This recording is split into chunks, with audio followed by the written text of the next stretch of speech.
If you've been around this year, you will know that after I made my physical TBR list, I realized that I had a lot of thrillers on my shelves. And for someone who is not a predominantly thriller reader, that was a little bit surprising how many I had. About 2 years ago, I had a year where I read almost exclusively contemporary romance. And then I went back to my fantasy-loving self and have kind of done a nice mix of the two, reading fantasy and contemporary romance. And those are really my main two genres. But before that, I was a thriller reader. I read a lot of mystery thrillers, and I've kind of come away from that. But my shelves do not reflect that, because there was a time where I was still buying them even though I wasn't reading them, and therefore a lot of my unread books are mystery thrillers. And I want to fix that by reading them or getting rid of them, and really having my shelves reflect the reader that I am now. I don't really ever suspect me going back to reading a lot of thrillers. I could see me reading a couple every year, maybe the really popular releases, whatever we read for B&K, because Kelsey tends to pick some thrillers for that. But other than that, I really don't think I need a bunch of thrillers sitting on my shelves. They're just going to keep sitting there. So I thought, while making a These Books Will Self-Destruct list, why don't I make it completely thrillers? That means I have 12 months to read these thrillers or unhaul them. That way I can still read the ones that really are pulling me, gravitating towards me, that I don't really want to just get rid of unread, but does give them a hard end date so that they're not sitting on my shelves for the next 5-10 years, taking up space and gathering dust. I was going to do 10, but I ended up pulling 12. So we're just going to keep that number and go with the 12, basically one for every month for the next year. I think that makes sense. It was accidental that it worked out that way, but that's what we're going to lean into. Now, some of these thrillers are by the same author, and then we do have a bunch where it's just one time in here, and we're going to just dive in, and I'll share the 12 books that I must read in the next year, or they will be going in a Little Free Library or a book swap or an unhaul of some kind. The first one we have here is Lisa Jewell's The Night She Disappeared, which I really do want to read this, and I'm really hoping that this makes me pick this up this year, because I have heard great things about this Lisa Jewell book, and I do like Lisa Jewell's writing, but I don't really feel the need to read her entire backlist.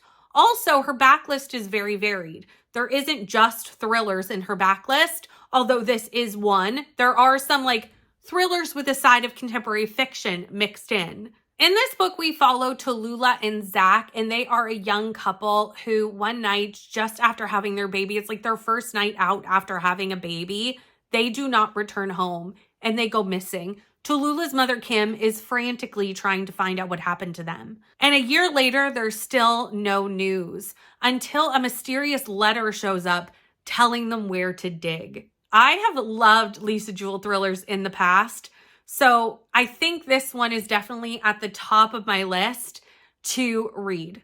The next 3 books are all by the same author, Mary Kubica, and I do not think I have ever read a Mary Kubica thriller. I don't think so. If I have forgotten, but I'm pretty sure I haven't. But I've heard good things about 1 or 2 or 3 of them, enough to pick up and have them on my shelves. But since I have never read from this author, again, as far as I can recall, nothing has made me really yank them off the shelves and give them a try. So I have put all 3 in this self-destruct pile. We have The Other Misses, which I think is the one I've heard the most of and the most about. We also have Don't You Cry and Every Last Lie. In this one, we follow a woman named Kara whose husband is killed in a car crash and her daughter is in the car at the time. Luckily, her daughter survives and is actually fine. But she does not think this is an accident, and she starts digging into this car accident, wondering why someone would want her husband dead. In Don't You Cry, we follow Esther, who has now gone missing. She's a young woman. She disappears from her apartment, and a letter is actually found in her apartment that makes her roommate start to question if she was really the person that she knew. And she starts searching for her roommate and for the mysteries surrounding her. And this one, again, is the one that I've heard the most about, The Other Misses, and it follows Sadie. Yes, Sadie and Will, and they move from Chicago into this small town in Maine. Do love a small town vibe. and their neighbor promptly is murdered after they move in. And Sadie is now a little bit weirded out because obviously that would be alarming, especially in a small town. You think, no crime. But there's a lot of things going on with their house, with the town, that is making her get all of her hackles up and thinking something is not what it seems. This one, again, is probably the one I am the most excited about, the one that's calling to me even as I read the synopsis the most. So I'll probably start here, see if I like the writing style of Mary Kubica, and then go from there. An Anonymous Girl by Greer Hendricks and Sarah Pekkanen needs to go on this list because it has been sitting on my shelf for a very long time. I have read a couple of thrillers by these authors. I have read The Golden Couple, which I thought was just okay, and I read The Wife Between Us, which I loved, which was one of the reasons why I dived into grabbing the rest of their thrillers. However, I loved that many, many, many years ago, and it was one of the first thrillers I picked up. And I feel like with thrillers, I don't necessarily trust my early thoughts because you're just so thrown by the twists. And you're like, wow, what a twist, that you don't really think necessarily as critically about the book. So I don't know if I would like that one to this day, and I doubt I will ever reread it. So we'll just live with that I liked it, and we'll go from there. But I would like to know if I still like the author's writing style together, or if it was just like, that was of its time, and now I've kind of moved on from reading these kind of like domestic thrillers. In this one, Jessica signs up for a study. She's doing a study on ethics and morality, generous compensation, anonymity guaranteed. And the questions are, could you tell a lie without feeling guilty? Have you ever deeply hurt someone you care about? Or should a punishment always fit the crime? What this leads to, I have no idea. Amber Cowie's The Last One Alive is an isolated setting, kind of like murder mystery thriller, which is how I came to own it. The last time I checked, it did not have an audiobook in existence. That may have been fixed by now. It has been at least a year since I've checked. But that is one of the reasons it's been sitting on my shelf for so long, because last year I really wasn't physically reading. I'm physically reading a lot more now. So if there isn't one, that's totally fine. I'll just physically read it. No big deal. Penelope is a writer, and she's looking for research, inspiration for her second book. So her boyfriend gathers like a group of people. They even call it a Clue-like group of people. So it is kind of like, again, a murder mystery inspired thing. Harkens to Clue. I do tend to like murder mystery thrillers. And they decide to go to this little island and investigate the legend of the witch on Stone Point. And obviously, people start disappearing. People start coming up dead, as happens with an isolated setting thriller. And you have to figure out who you brought with you is a killer. Sherry Lapina is another thriller author that I have enjoyed in the past. I've even read a Sherry Lapina book this year. But I will say the last few have just not hit as well as some of the original ones that I read. My favorite one is The Couple Next Door. I did give that 5 stars, but recently it's been a lot of 3-star experiences. And again, I'm not really sure if that's the books or if I'm just pulling away from thrillers. And I think the more I even read some of these authors that I know I like will be a test of that, to be honest. This is an older Sherry Lapina book. It's certainly not a new release. I don't know exactly when this came out. I can probably check. Please hold.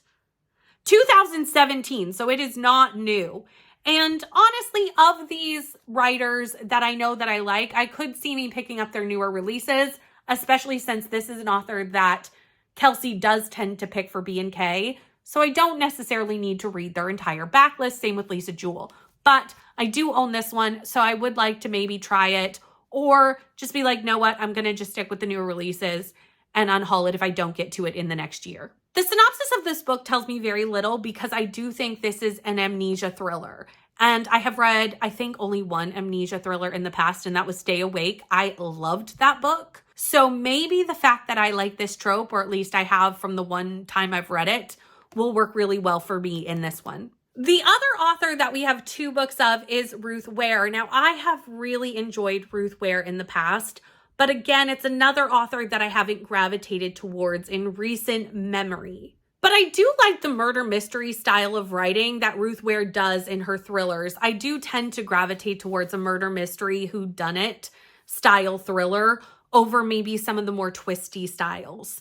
But you know what? We have a nice mix of both on this stack. We have 0 Days and The It Girl. These are more current releases for Ruth Ware, and I believe I have picked them up as like anticipated releases. I think I pre-ordered this one. I'm pretty sure I actually found this at like a used bookstore or even at like a book swap, but I am positive I pre-ordered this book. And it has been sitting there since, and I believe it's been sitting there for like a year or two. This one does almost seem dark academia in its vibe. I don't think it fully is, but I do think there might be an aspect of that from the synopsis, considering we follow April and Hannah when they are at Oxford. They are friends at Oxford, but that is the past timeline, so I'm not sure how much time we spend in that past timeline. They are friends at Oxford. April is murdered. There is someone convicted of this crime. Many, many years later, we follow Hannah and her husband when they find out that the person who was convicted is actually deceased in prison, and she is like relieved that it's finally over. This is now kind of putting a stamp at the end of this horrific experience for her. Then someone shows up at her door, basically with evidence that the man who was convicted was not the guilty party. This one is more technology-based in its thriller because we follow Jack and Gabe, who are husband and wife, and they are security breach specialists. So they like test things to see if hackers can get in. Something goes wrong with one of their tests, and Jack's husband is found murdered. And now she has to find out who killed her husband. This is another one that was like an anticipated release for me when it came out, and it has just been sitting on my shelf all the time, waiting for me to finally pick it up. And I'm hoping that this makes that happen. And it's A Death at the Party by Amy Stewart. This cover, I think, is really just gorgeous with these flowers. It's a really eye-catching cover, and it's a pretty short thriller. So like, it wouldn't take me long to knock it out. And it follows Nadine, and Nadine is at her garden party, and all her neighbors are there, and they're having a great time. And then all of a sudden, there's a dead body in her basement. And she's like, how did we get here? What happened? How did we get here? And then we go back to the beginning of the story, and we start counting down to the point of this discovery, and we find out what happens. The Rumor Game, I actually recently picked up. I only got this last summer in a little free library, but I have not picked it up. And I think it's something I want to try, but it is just sitting on the shelf kind of eyeballing me. And every time I've had a chance to pick it up, I haven't. So hopefully this helps do so. This one is dark academia as well. It's set in a prep school. And honestly, because I got this in a little free library, I don't know much about it. And the synopsis really doesn't tell me much either, but it's set in a prep school, and rumors start going around, and they have to kind of like figure out who's starting these rumors. It does kind of give me like Gossip Girl vibes from that. And I do think, yes, there is like mixed media elements to the book, which I do love a book that has mixed media elements. So definitely that's what gravitated me towards this book when I saw it at the little free library, was like the mixed media, the dark academia, but it's sitting on the shelf still. So let's get it read this year. And the final book on this list is The Last Party by Claire McIntosh. This is my only book of the month book that I have from when I was a book of the month subscriber. I was only subscribed for a handful of months. It wasn't that great of a deal here in Canada, so I didn't stay subscribed for very long. But this is the only one I have left. And honestly, that was a long time ago, so it's been sitting on the shelf for a long time. And I actually tried to read this once. I picked this up for something, I don't remember what, and I read like 2 chapters, and then I ended up putting it down, which has kept me from picking it up again. I don't think there was anything that really made me not enjoy it. It just, circumstances happened, I put it down, and I just haven't really been running back to pick it up. So I'm definitely going to restart when I read this.